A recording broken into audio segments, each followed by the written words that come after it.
So today I'm here at Ford because they just sent out a massive warning to the entire car market for the month of June. When you look at sales, guys, the sales pace, it is slowing down. It's not as much as it was in May or in April. So I want you to check out this Ford dealership. Look at this massive row of F-150s and this massive row of F-150s. And look behind me, more F-150s. A massive row of SuperDuty trucks. And if you go on this side over here, another full row of F-150s. And guess what? Over there, more F-150s. There's a truck problem here at Ford. 1 out of every 5 vehicles that were financed in the second quarter, according to Edmunds.com, $1,000 or more payment per month. Hi, I am the creator of Hard Basis, not AI slop. Please enjoy it. Subscribe, like, share, follow, comment fast to the point news and information daily here on Hard Basis. And all this pull forward demand, it feels like for this quarter was very easy to see and it very easy to predict. Even so much so that I and a lot of other people on YouTube that talk about the car market, it seemed very, very obvious. And then 2, for me in my head, it almost seems like this massive drop off after all this pull forward demand is absolutely obvious as well. I mean, you just can't take consumers that were 3 months out from now, pull them all the way up. You have this massive increase in sales and then expect to have any sales. On the other side of that, anyone who is even remotely paying attention to the car market or even anything surrounding the news is going to know, okay, there's a potential for my new car purchase to be more expensive 2 months from now than it is right now. So why on earth would they wait to buy that new F-150, that Explorer, that Escape, whatever they're going to buy? No, they bought it. Sales are absolutely going to fall off a cliff, and it seems completely obvious to me. And here's the thing, Ford knows that it's going to have problems going forward and know that it's going to be a very uncertain time going forward. They've actually pulled all of their guidance, all their forecasting for the rest of this year. And what they've said that is that the tariffs are going to cost them about $1.5 billion of their earnings. And this is absolutely insane for that to cost them so much. What you got to think? Well, they have a lot of vehicles that they sell that are produced outside the U.S. And for them to bring that production into the U.S., it costs a lot of money.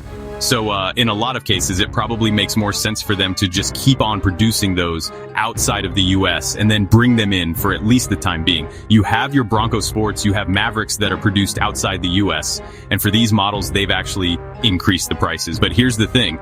They know that sales are falling off a cliff right now. And then you're going to go in and add an extra $2,000 to these vehicles. What's that? What's that going to do? That's going to bring your sales even farther down in the future.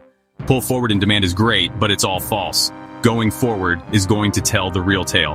And all of those sales that could have been had over the next 2, 3, 4 months, well, a lot of those, they're evaporated at this point.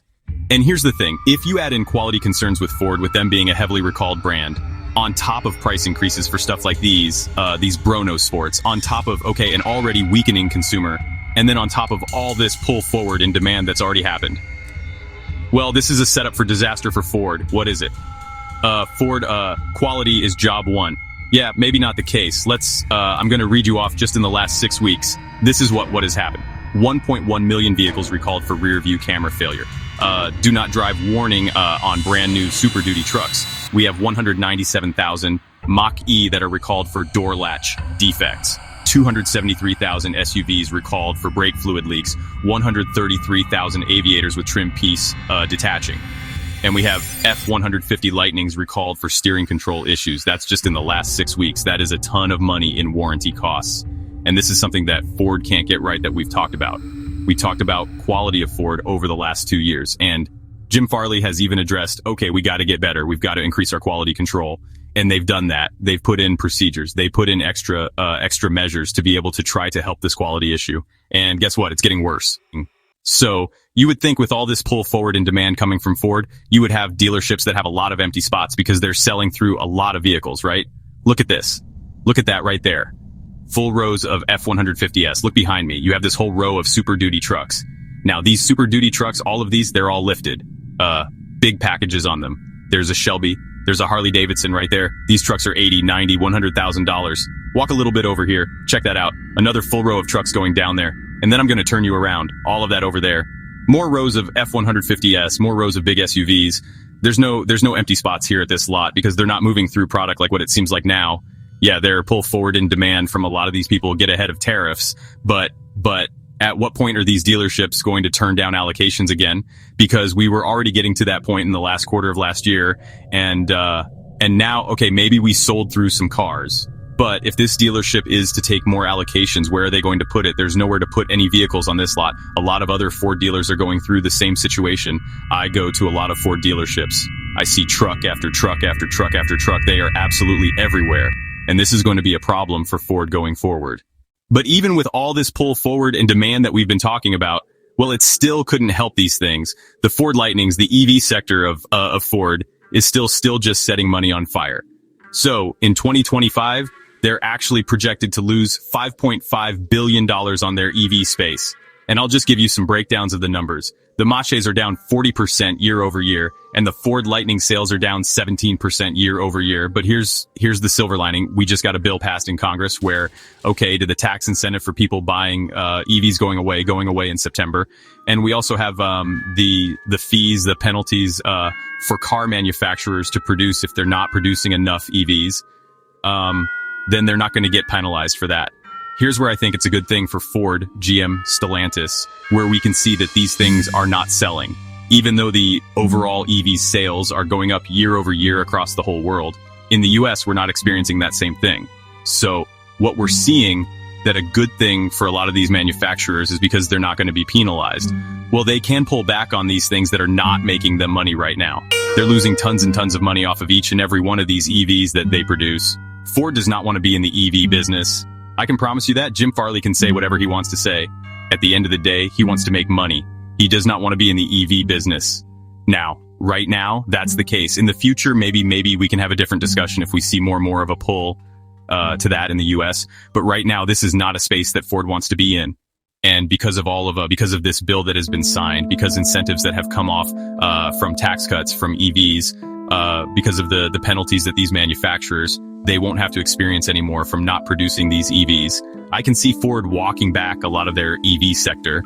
I can see GM doing the same thing. I can see Stellantis doing a lot of the same thing, because why would you produce vehicles that are absolutely not selling? And here's a case in point right here, Ford EV sales cratering. So Ford just released their earnings, and they actually were very good. Their sales were up by 14.2%. But here's the thing, this is a big false positive for really the entire car market, and Ford knows this. But what happened? Well, we had the threat of tariffs in this previous quarter, and all of these consumers that were thinking about possibly buying a vehicle, or even if they were going to buy a vehicle within the next year, well, guess what? All of that demand got pulled forward, and Ford was able to benefit from this. They were able to send more allocations to their dealerships because their dealerships were selling through vehicles and taking more vehicles. So this means that all of these sales are going to be front-loaded into this quarter. Now, we're going to have in the next quarter probably still some carryover from this pull forward in demand, but I feel like for the rest of the year, it's going to get very, very soft for Ford. And Ford knows this too. They actually pulled all of their guidance because they know that we're entering into a lot of uncertain times. And even though they were able to pump out a lot of trucks to these dealers, as you can see, this dealer behind me, full row of F-150s, full row of F-150s dealerships have been taking vehicles from Ford. Because keep in mind, me and you, we're not customers to Ford. These dealerships are Ford's customers. And if they're moving vehicles, then they're going to be taking more vehicles. But guess what? Right now, sales have been falling off a cliff. A lot of these dealerships, they've already experienced their pull forward in demand. All their customers that were going to buy, they bought, and now sales are drying up. So for the foreseeable future, sales at Ford and for a lot of these other automakers and for the car market in general, I'm even experiencing it at my small car dealership. I sell cars that are $5,000 and under. Car sales are drying up, and it's going to be that way for the rest of the year. All this pull forward. Yeah, great quarter, whatever. But it's going to fall off a cliff, and now it's going to be a disaster for the whole car market for the rest of the year. And one thing that's actually interesting that Ford said, that's not really Ford specific, it's the whole car market, is that Ford Credit, their auto loan delinquencies actually ticked up. And this is an interesting thing to highlight, because when you're talking about auto loan delinquencies, it affects the whole car market. So Ford is going to also be taking a big hit from people not being able to make their car payments. And how this really hits Ford on the other side is that it can take buyers out of the pool of consumers that can actually come and buy their big expensive products. Because if you have people that can't make their payments on their car loans, well, they're not going to be able to get new car loans. They're not going to be able to trade out of the cars that they have and get a new car loan. And what I'm hearing from a lot of the salespeople, a lot of sales managers, so from some GMs, is that, okay, credit and negative equity is a massive, massive issue. So traditionally, negative equity hasn't been a weird thing to see in the car market. people would buy a car, and then a large portion of the population that were new car buyers, they would keep it for about 3 years, trade it in, and then get a new auto loan. And usually when someone buys a car and trades in every 3 years, every three years, they're going to have a little bit of negative equity on that car. So what car dealerships would do is just roll that negative equity right into the back of the next loan that the customer was upgrading to. But here's the thing. There are no levers. There are no things. They can't lease these consumers out of the amount of negative equity that's coming into these dealerships right now. These customers that bought a car 3 years ago, what happened 3 years ago? People were paying $10,000, $20,000 over MSRP on a lot of these trucks, a lot of the Broncos, a lot of Challengers, Chargers, and now they're severely underwater to the tune of $15,000, sometimes even $20,000. I'm hearing that they're underwater on some of these vehicles. There's nothing that these dealerships can do to roll over $20,000 worth of negative equity. That consumer then has, if they want to get that brand new car, they have to come up with that $20,000 to make that loan that they're trying to turn that trade in. They have to make it right. And these consumers, they don't have $20,000 to be able to pay down that car note to be able to get into the new car. So what's happening? Well, those buyers now are stuck in that car that they bought 3 years ago, and those consumers that buy new car religiously every 3 years, that are a big portion of what makes up a lot of the money for these dealerships, when now those customers are being pulled out of the market. And this is going to be a big problem for the entire car market as we see auto loan delinquencies continue to tick up.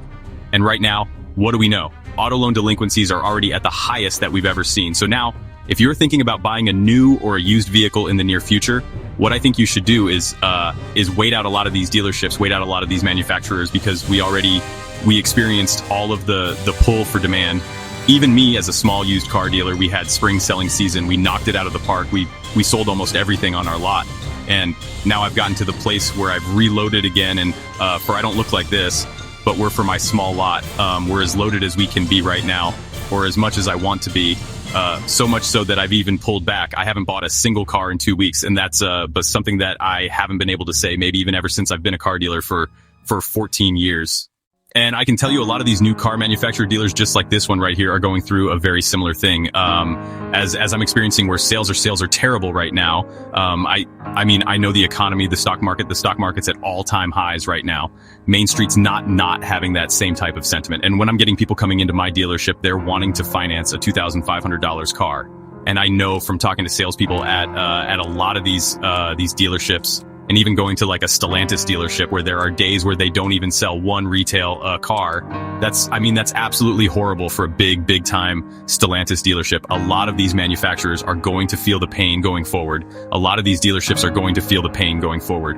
And it's just starting right now. I mean, this is the tip of the iceberg after all this pull forward in demand has happened. So I really feel like prices are going to be a lot lower 6 months from now than where they are right now. Now, on the MSRPs and stuff from these Ford dealerships, you're not going to see that, but you're probably going to see more incentives come through. You're going to see more sales come through. You're going to see more dealerships that are more willing to negotiate. Not right now, because they just came out of this weirdly strong time because of all of this that has been created by our government. But 6 months from now, you're not going to have the government coming in and my assumption threatening to raise prices on everything after that. Whatever is going to happen probably in the next 2 to 3 months for what. So these manufacturers can actually plan, these dealerships can know what's going to happen with prices, and then they're going to be able to act accordingly. But right now, it seems like everybody's at a standstill. So what I would say for you is do the same thing that they're doing on prices. You just wait it out. And then I believe things are going to get weaker as we go on, and you're going to continue to be able to get better deals as we go on. And so that's my advice to you. So I would wait, because I think it's going to get a lot worse from here.